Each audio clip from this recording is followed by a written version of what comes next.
আমার স্বরাষ্ট্রমন্ত্রী আছে, আইন শৃঙ্খলা আছে, প্রধানমন্ত্রী আছে, তাদের ইশারা ছাড়া, তাদের আশ্রয় প্রশ্রয় ছাড়া এই ধরনের স্বৈরাচারের দালালরা কোনদিন বাংলায় আবার পুনর্বাসিত হতে পারে না। আমরা স্পষ্ট করে কিছু কথা বলতে চাই।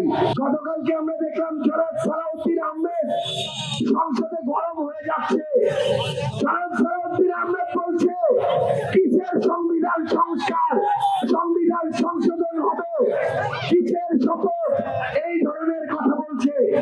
আমরা একটা কথা স্পষ্ট করে বলতে চাই, আপনারা লক্ষ্য করবেন এই নির্বাচনে 50% মানুষ ভোট দিয়ে বিএনপিকে নির্বাচিত করেছে।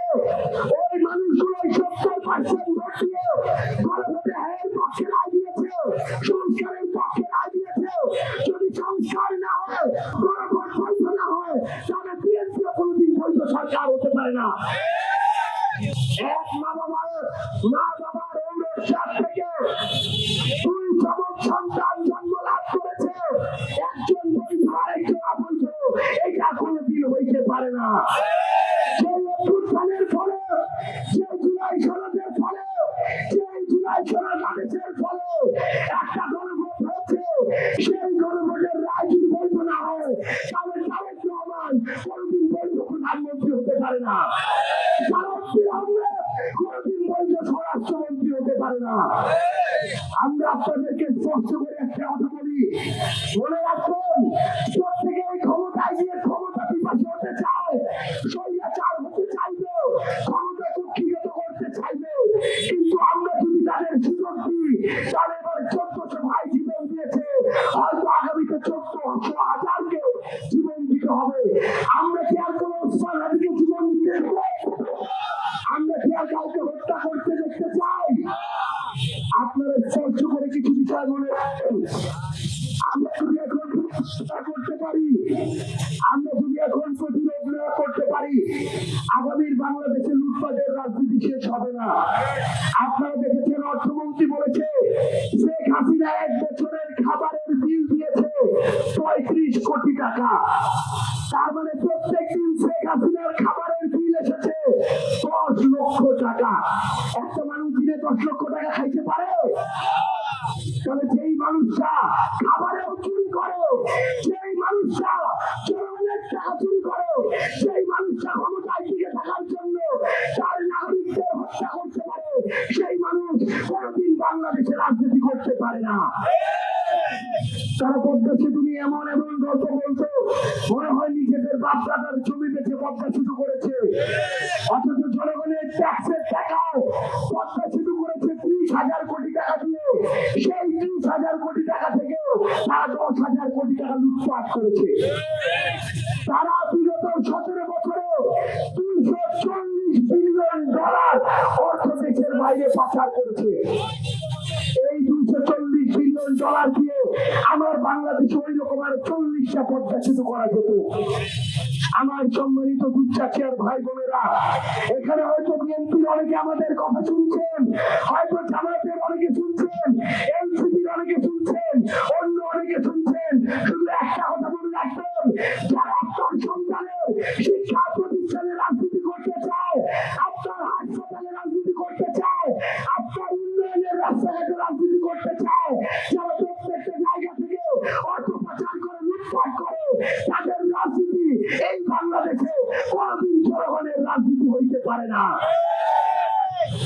এই কয়েকটা লোক যদি আপনার শিক্ষা প্রতিষ্ঠানে চাঁদাবাজি করে, ধান্দাবাজি করে, ম্যানেজিং কমিটির সভাপতি হয়ে বাজেট থেকে লুটপাট করে, আপনার সন্তান, আপনার পরবর্তী প্রজন্ম বছরের পর বছর চলবে, আমার দেশ ক্ষতিগ্রস্ত হবে, তাহলে ওই ধান্দাবাজ কোনদিনকে বাংলাদেশে রাজনীতি করার জন্য নিরাপদ হইতে পারে? ওই চাঁদাবাজ নাকি নিরাপদ হইতে পারে? তাহলে আমাদের একটা দায়িত্ব আছে। আমাদের উত্তরবঙ্গের একটা চরিত্র হইল, আমার বাচ্চাটা একটা মার্কায় ভোট দিচ্ছে, একটা দল করছে, আমি যদি ওই মার্কায় ভোট না দিই, আমি যদি ওই দল না করি, তাহলে তো আমার মান সম্মান থাকবে না, তাহলে আমি মুখ দেখাবো কিভাবে? আমাদের চিন্তাটা হয় এরকম। কিন্তু আমার বাচ্চারা তাদের আমলে যেভাবে জুলুমের শিকার, নির্যাতনের শিকার, অত্যাচারের শিকার, আমি যদি তার বিরুদ্ধে না দাঁড়াই, হয় তাহলে তো আমাকে ওই জুলুমের শিকার হইতে হবে। তাহলে কি দেশের পরিবর্তন হবে? হবে না। এই জন্য দেশের যদি পরিবর্তন চাই, পরিবর্তনটা আগে নিজের ঘর থেকে শুরু হইতে হবে।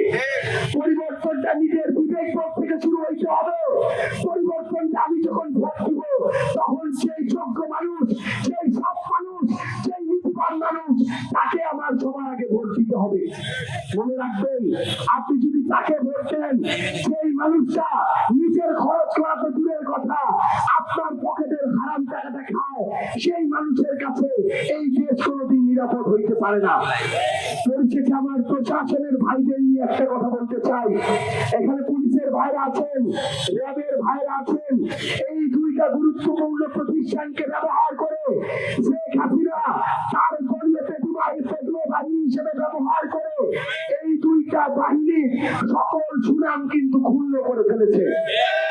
এই জুলাই অভ্যুত্থানে তাদেরকে, তাদের পোশাককে ব্যবহার করে তাদের সম্মানহানি করেছে।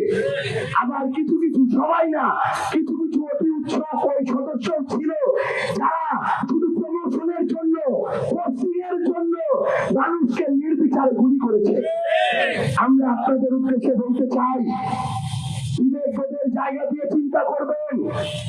আপনি আপনার ওই মস্তিষ্কের জায়গা দিয়ে চিন্তা করবেন যে আপনি আপনার সন্তানটার সামনে ওই ইউনিফর্ম পরে আপনি গর্ব করে দাঁড়াতে পারেন কিনা।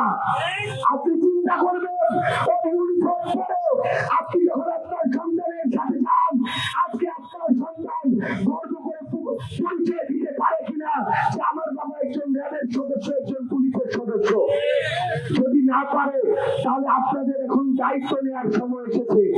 আমরা মনে করি পুলিশ, র্যাব, আর্মি, বিজিবি প্রত্যেকটা বাংলাদেশের গুরুত্বপূর্ণ প্রতিষ্ঠান। আমার দেশের নিরাপত্তার জন্য, সার্বভৌমত্বের জন্য এই প্রতিষ্ঠানগুলোর কোনো বিকল্প নেই। কিন্তু আপনারা যে আমাদের সম্মানের যোগ্য, আপনারা যে আপনাদের আমানত রক্ষা করেন, সেটা আপনাদেরকে আগামীতে আপনাদের কথা এবং কাজের মধ্য দিয়ে প্রমাণ করতে হবে।